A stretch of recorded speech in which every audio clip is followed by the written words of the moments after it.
দর্শক, যেমনটি কিন্তু আপনাদের দেখাচ্ছিলাম, সিএনজি চালকদের আন্দোলনে এখন পর্যন্ত অবরুদ্ধ হয়ে রয়েছে বিআরটিএ যে প্রধান কার্যালয়টি রয়েছেন, সেটি কাপড়ে কাপড় পরে বিআরটিএ কার্যালয়ের সামনে প্রধান গেট অবরুদ্ধ করে রয়েছেন যারা সিএনজি চালক রয়েছে এবং তাদের পরিবারের সদস্যরা।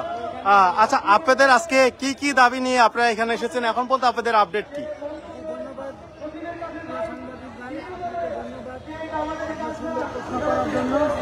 আমাদের ঢাকা জেলা সিএনজি ঢাকা ছ আমাদের দীর্ঘ 8 মাস যাবৎ চলতে দেওয়া হচ্ছে না।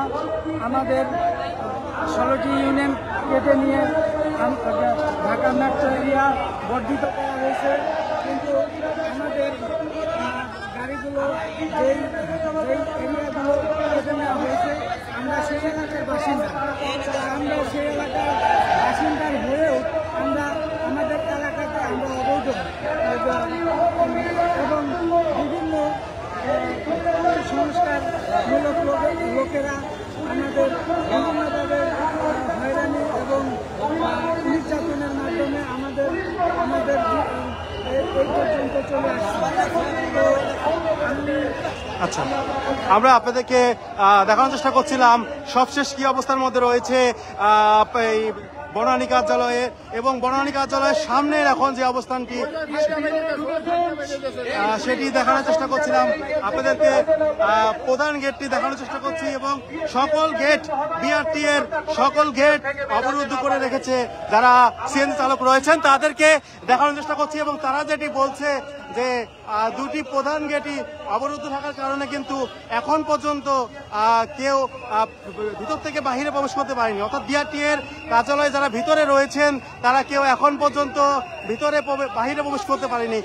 দুইটি গেট অবরুদ্ধ করে রাখা হয়েছে এবং সিএনজি চালকদের যারা রয়েছেন তারা এই অবরুদ্ধ করে রাখছেন আপনাদেরকে আমরা যেমনটি দেখাচ্ছি। এবং এক কথায় বলতে গেলে বিমানবন্দর থেকে মহাখালী যাওয়ার যে রাস্তাটি রয়েছেন সেই রাস্তাটি সম্পূর্ণ সিএনজি চালকদের দখলে রয়েছে আপনাদেরকে যেমনটি আমরা দেখাচ্ছিলাম।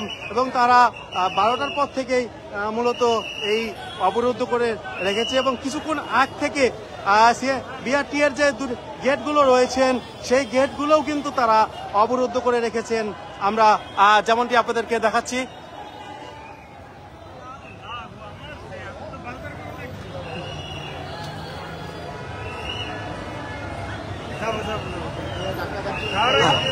দর্শক, যেমনটি কিন্তু আপনাদেরকে দেখাচ্ছি বিআরটি এর কার্যালয়ের সামনে থেকে সবশেষ অবস্থান, এবং কিছুক্ষণ আগে পুলিশের পক্ষ থেকে কিন্তু লাঠিচার্জ করা হয়েছিল এবং আমরা দেখতে পাচ্ছি এখনো কিন্তু যারা সিএনজি চালক রয়েছেন তারা রাস্তার উপরে অবস্থান করছেন এবং বিআরটি এর কর্মকর্তারা ভিতর থেকে ভিতরে প্রবেশ করতে দেখা গিয়েছে এবং তারা ভিতরে রয়েছেন। তারা যেটি বলছেন যে তাদেরকে আন্দোলন যতক্ষণ পর্যন্ত চলমান থাকবে তাদের বের হতে দেওয়া হবে না, অর্থাৎ এক কথায় বলতে গেলে তাদের এক দফা দাবিতে তারা আন্দোলন করছেন। এই আন্দোলন যতক্ষণ পর্যন্ত পূরণ না হবে ততক্ষণ পর্যন্ত তারা রাস্তা থেকে সরবে না, এমন একটি কথা কিন্তু সিএনজি চালকদের পক্ষ থেকে বলা হয়েছে। এবং বিআরটি এর অনেক কর্মকর্তারা যারা রয়েছেন ভিতরে তারা বের হওয়ার চেষ্টা করলে কিন্তু এক পর্যায়ে বাকবিতণ্ড যেটা সেটি কিন্তু হয়, আমরা দেখতে পাচ্ছি।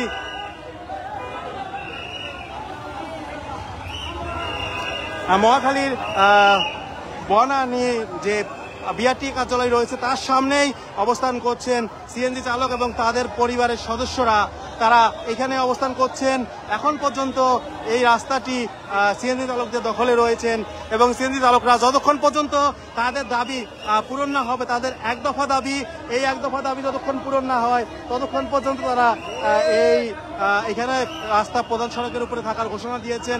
পাশাপাশি বিআরটি এর যে কার্যালয়টি রয়েছেন সেই কার্যালয়টি অবরুদ্ধ রাখার ঘোষণা দিয়েছেন। যতক্ষণ পর্যন্ত তাদের দাবি পূরণ না হবে ঠিক ততক্ষণ পর্যন্ত তারা এই বিআরটি এর কার্যালয়ের প্রধান গেটটি সেটি অবরুদ্ধ থেকে সরবে না, অর্থাৎ তারা এক দফা দাবি মেনে নিলেই তবেই তারা এই রাস্তাটি থেকে সরে যাবে। আর যদি আজকের মধ্যে তাদের দাবি পূরণ না হয় আগামীকাল তারা কোনো সিএনজি চলতে দেবে না, এমন একটি ঘোষণা দেওয়া হয়েছে।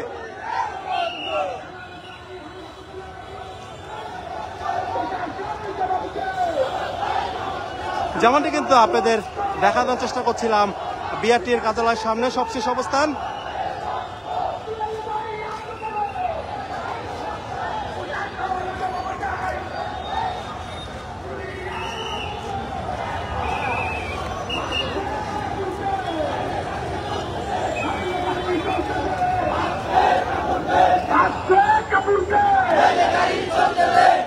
গাড়ি চলতে দে,